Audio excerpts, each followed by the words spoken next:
Okay, let's do it, guys. I have like about 30 minutes. Hi everyone, and welcome back to my channel. So today I'm bringing you, finally, my April wrap-up. In the month of April, I had a fairly good TBR, and looking back at it, it makes me feel really sad because I barely read anything from it. At the beginning of the month, I got in a bit of a slump. I was not feeling like reading anything. I wanted to read something very lighthearted and very short, which is not often the case with the books that I choose. Nevertheless, I managed to read 7 books. I read fiction, non-fiction, poetry, play, and listened to audiobooks. So let's just get started. The first book which I read in April was The Josephine Knot by Meg Bram, and this is the play kindly provided to me by Playwrights Canada Press. I love this cover. I mentioned it before. I absolutely love it. It's so gorgeous and spring-like. So in this play, 2 main protagonists are brought back to the house of the grandmother. Samantha is the granddaughter and David is her son, and they're 2 main protagonists of this play. Together with other family members, they come to the house of their grandmother and start dividing the trinkets, belongings, and everything that grandmother kept for years. This is a very interesting family drama. It has a very good blend of kind of dark humor and also obviously drama and memories and nostalgia. I absolutely adored this play. I was in a bit of a funk and I picked up this play and started reading it, and it just resonated with me so much. I have a full review on my blog and the link will be down below as well, but suffice to say that I adored this play, mainly because the protagonist in this play, the grandmother, is very reminiscent of my own maternal grandmother, and we kind of were in the same situation, and there are some other things that really correlated with my personal family history, which is uncanny. I was a bit shocked, and yeah, it really never really happens to me when I read books when they really resonate to my personal experiences, but here you go. Loved, adored this play. I gave it 4.5 stars. I think I didn't give it a 5-star rating just because I felt that I wanted it to be a bit longer, and there were certain aspects of grandmother's life that maybe should have been more developed. I might be wrong, but that was just my personal perception. I absolutely adored this play. It was lovely. And like I said, please check out the review on my blog because it is more coherent than I'm able to express right now. Next, I listened to Illuminae by Amy Kaufman and Jay Kristoff, and that is book number 1 in the Illuminae files. I originally read Illuminae back in 2015-16, whenever it came out first, and everyone on BookTube was freaking out about the book and saying how amazing it is, how innovative the storytelling is through different files and transcripts of audio and video and whatnots, and I felt, as someone who studied literature, that it was just a bit blown out of proportion because obviously something like this has been done before and many times after that, as a matter of fact, but Illuminae for me didn't have that much substance in terms of plot. I did like the format. I think the format was excellent. It was 5 stars format for me. However, the plot was very lacking. I could not connect with the main protagonist whatsoever, and it left me just giving the book 3 stars, basically 2 stars for the plot and 5 stars for the format, which gave it an overall 3 stars. When Obsidio was released and announced, and I believe it came out in March, everyone obviously rushed to read Obsidio, but I realized that I was slightly hazy on some details in Illuminae. I did read Gemina. As a matter of fact, there is a Gemina arc on my shelf, which I got completely by accident. I did not expect to get it, but I got it, whatever.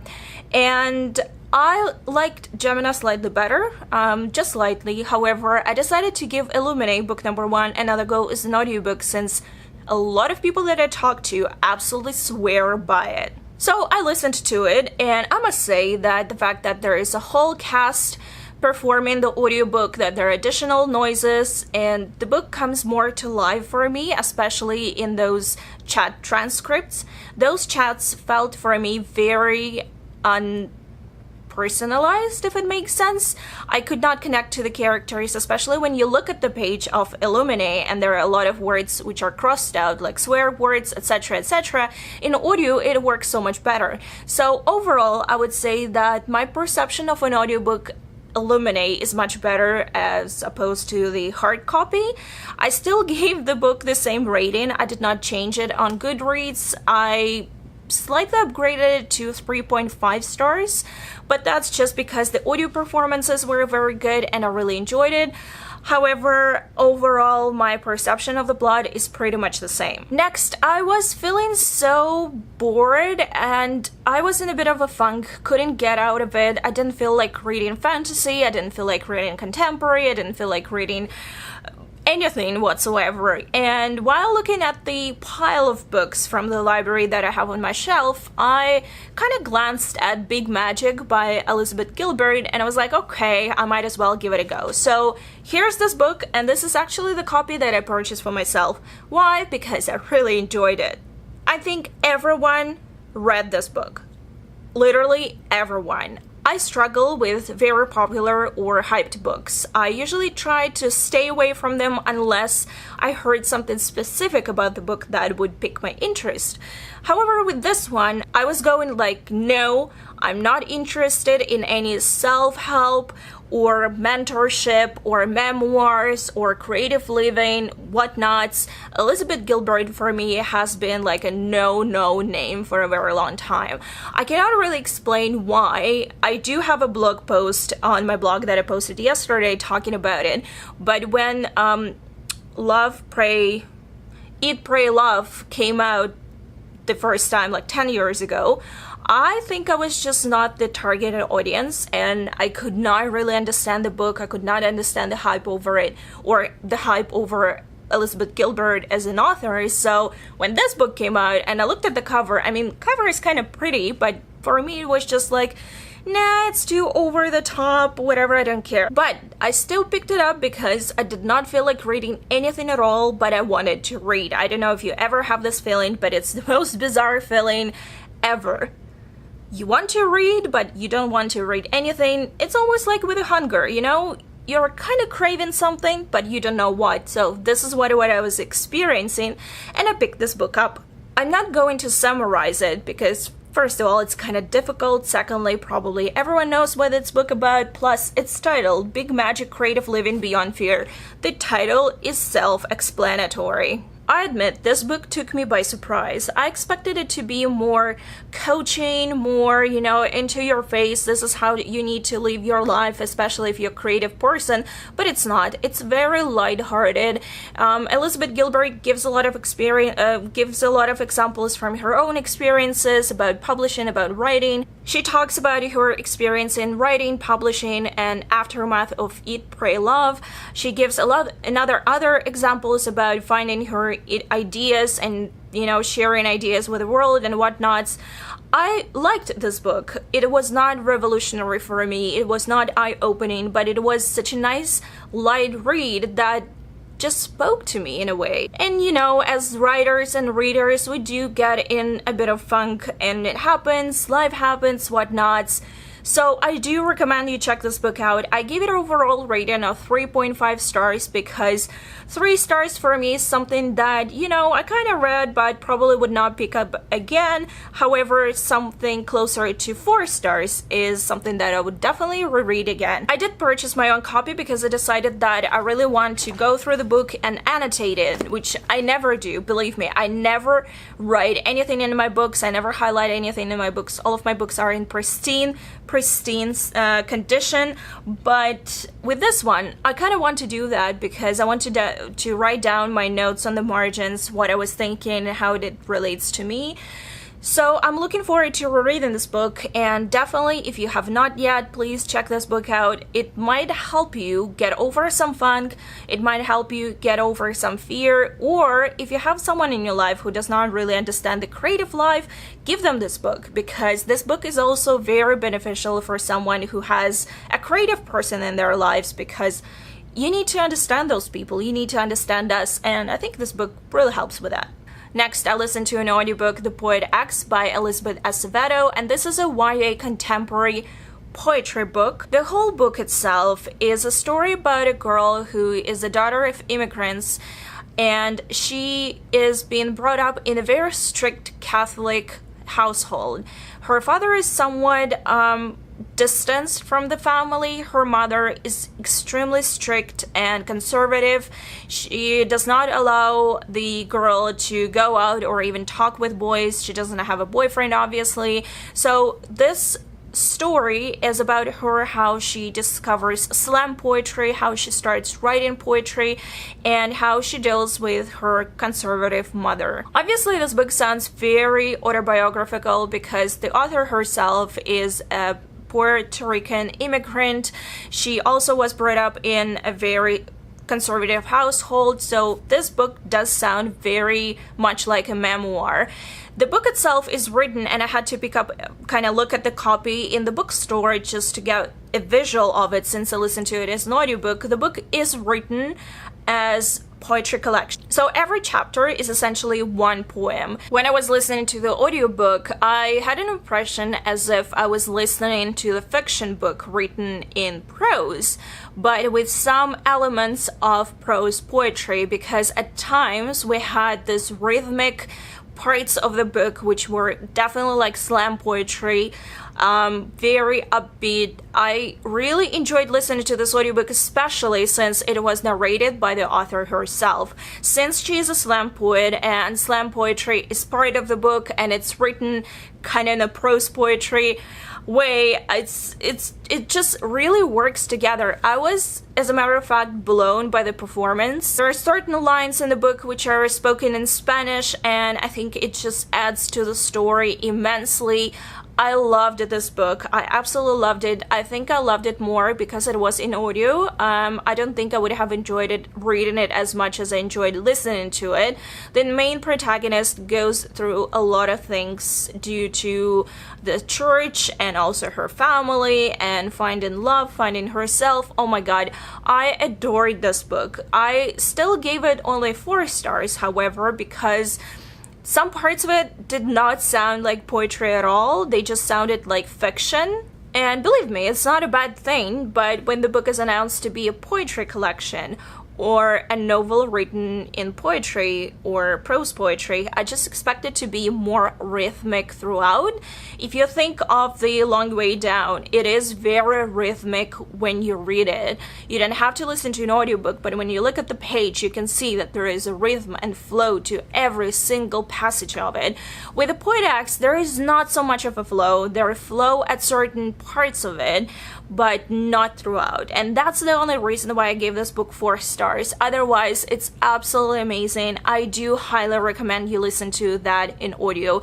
It's not a big book. It's just a couple of hours. I think it's under 6 or 7 hours. It's not a very long book, but it's very well narrated. And I mean, what can be better than the author narrating her own book? Obviously, she knows how to do her characters, and it just adds to the story. So I do highly recommend you check it out in audio. Then, obviously, I picked up another poetry book because I was just in the mood, and I got Bluets by Maggie Nelson. As a matter of fact, I started reading that book back in November or December, and I got it on Overdrive, and unfortunately they have only 1 copy available on Overdrive, which is slightly ridiculous. So obviously if someone else requests a copy, you have to wait for a very long time. I really enjoyed the book. I finally got a chance to finish it, and I loved it. I gave the book 4 stars only because it's less of a poetry, because it's also supposed to be prose poetry. It's less of a poetry and more of a research. And so let me tell you first what this book is about, because it might get a bit confusing. The book is called Bluets, and it has to do with the color of blue. It is told in the first point of view, and this whole book is just about everything that has to do with the color of blue. Items, things, people, experiences, emotions, everything that has to do with color blue, obviously from the perception of the author.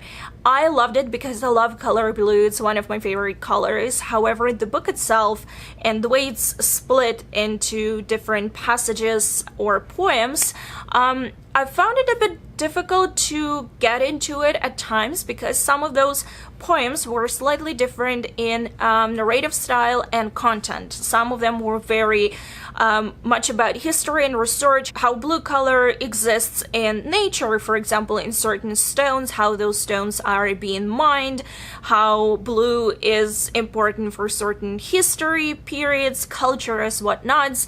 It's very interesting and fascinating. However, it sometimes gets a bit confusing where parts of those poetry is supposed to be personal and other parts of it supposed to be very non-personal and educational. I give the book 4 stars only because for me, maybe the reason that I felt that it was a bit disjointed at times was because I stopped reading this book a couple of months ago and then picked up pretty much from the same place, just went back a couple of pages. So maybe that's why, but otherwise I adored this book. I really want to buy my own copy of Bluets by Maggie Nelson, but it's kind of expensive on Amazon. I might go to Book Depository, but I also want to read some other of her books because this one was just so interesting, how everything was just about one color. Everything was about it. I really enjoyed it. I give it 4 stars. Like I said, I had some problems with certain things, but otherwise I really enjoyed it, and I do recommend you check it out if this is your kind of thing. Okay, and here's another poetry book. I mean, yeah, that was kind of a month I had, and this is I Left Nothing Inside on Purpose by Stevie Howell. This book was very kindly provided to me for review by Penguin Random House Canada, for which I'm very grateful, as I really enjoyed this book. This is a poetry collection by Canadian poet Stevie Howell. This was the very first time I heard of that poet and the very first time I had a chance to read their poetry, but I really enjoyed it. So on the cover we have a stone, and there are a lot of things that kind of have to do with the stone, but at the same time not really. This is also prose poetry collection. This is a very short book. However, it's like I'll tell you in a second, it's about 60 pages, but it took me almost a month to read it. The reason being because it was just so complex and so original. There are broken lines, there are slanted dashes, there are, you know, and signs instead of words. Some words are abbreviated, and it's just so interesting to read. Plus, we have a lot of stories about the personal relationships, about love, loss, and just internal struggles, which I really enjoyed. As you can see, I did tab some of the poems that really resonated with me, or some things that I wanted to look into, because while reading this book, I realized that my knowledge of certain things in the world is not on par. And basically I had to Google things to understand what was going on in the poem, and this is a very rare thing for me. So just to give you an example, I will read a very short thing.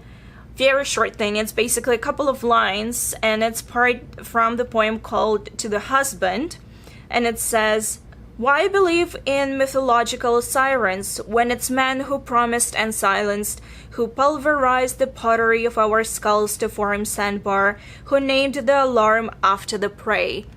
Oh my god, it just gives me chills when I think about it. This is a tremendous work. Oh my god, I absolutely loved this poetry. This is the book that I definitely will be reading more and more, because I feel as if I might be, you know, discovering more and more gems in it. I did a full review of this book on my blog, and I'll provide the link down below, and I feel as if that review is almost a highlight of my book blogging career so far, because I put a lot of work into that review and phrasing it, and I hope you will check it out, and definitely check this book out. It's, oh my god, it's so good. I'm really looking forward to checking out the previous poetry collection by Stevie, because this one yeah. So I gave this book 4.5 stars. I took off half of the story because it was too short. I'm sorry. And the last but definitely not least was the fiction book which I read on my Kindle, and that was The Savior's Champion by Jenna Moresi. I was provided an e-arc copy of this book in exchange of a free and honest review, and I admit that I at first was a bit skeptical about this book. I don't know why.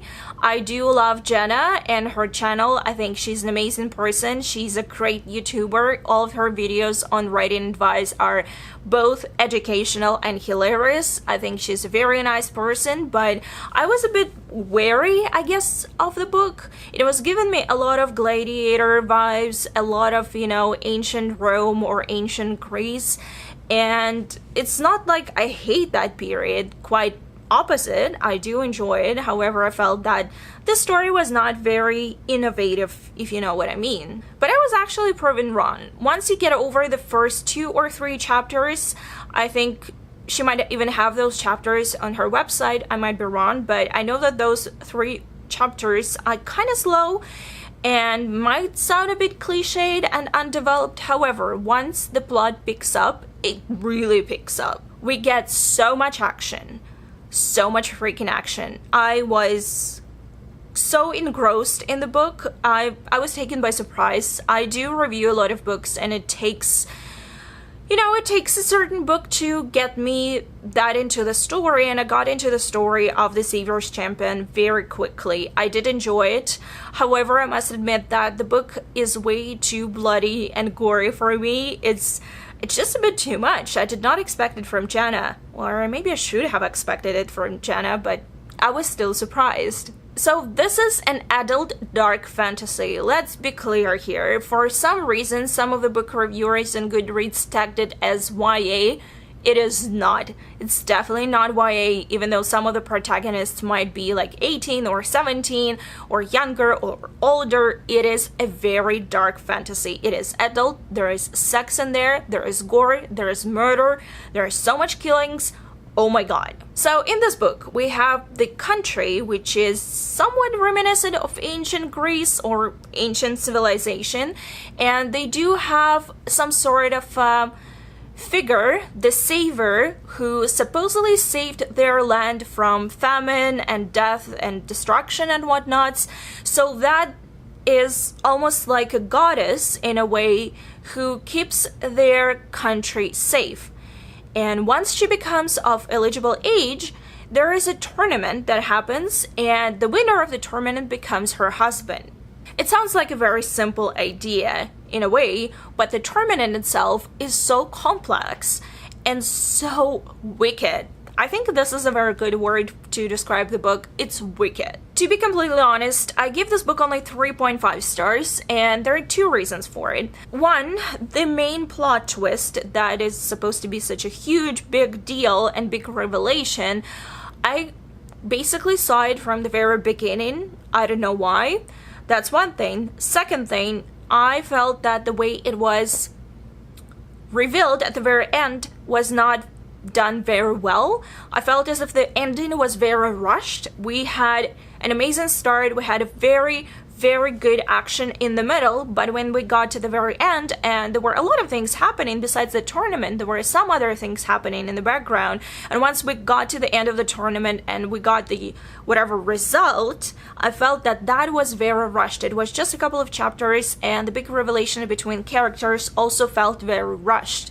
Because of that, I gave it 3.5 stars. It felt as if the book needed to be either split into parts or there has to be a sequel that explains everything. And once I finished the book and I wrote my review, I actually went back to Jenna's channel and found out that she's writing a companion novel.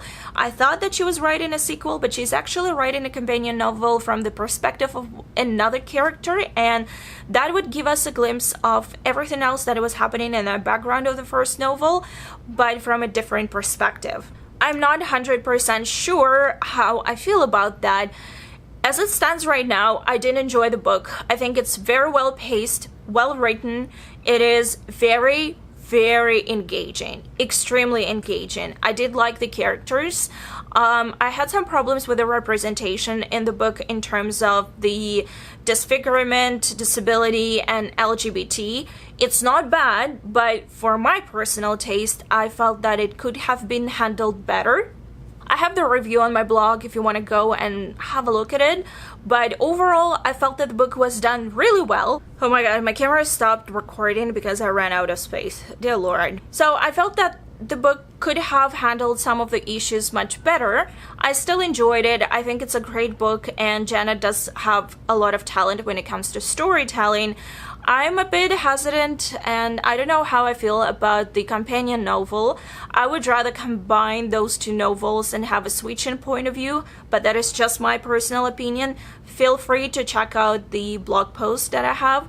Still gave the book 3.5 stars, definitely check this one out. And this is it, guys. These are all of the books that I read in April. I know that it's not a lot. Hopefully May will be much better. Probably it will not be, but there is hope. Just a very quick reminder that my own book, the prose poetry collection Meet Me at Dreamlight, is coming out very soon on May 22nd. I have the link to the Kindle pre-order down below in the description box, and the paperback version will be also available through Amazon. Once I have the link, I'll provide it down below as well. Anyway, I hope you enjoyed my little wrap-up. I know that I did not read a lot of books and I did ramble a lot. Please let me know down below if you read any of the books that I mentioned, or if you're interested in checking out any of the books that I talked about. But otherwise, thank you so much for watching, guys, and I'll see you very soon. Bye!